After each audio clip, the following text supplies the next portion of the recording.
may nagtanong kung paano daw baklasin ito. Hanggang dito. Yung po si start button. Ito lang po ang kinan. Unahin nyo po yung sa side dito. Ito, tatanggalin nyo po. Pati yung sa kabila, tanggalin nyo din. Tapos yung andito sa taas, tanggalin nyo. Saka yung ito, tanggalin nyo rin po ito. And then, hugutin nyo po itong control na to. Yun lang po. Madali lang po naman siyang baklasin.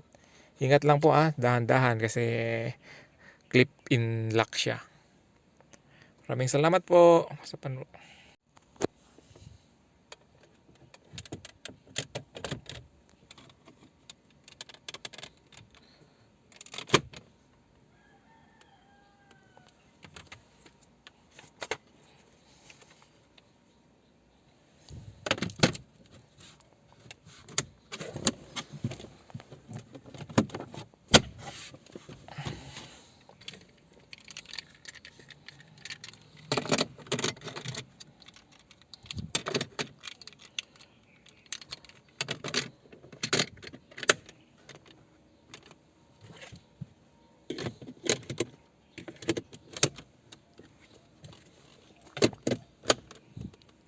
Okay, good.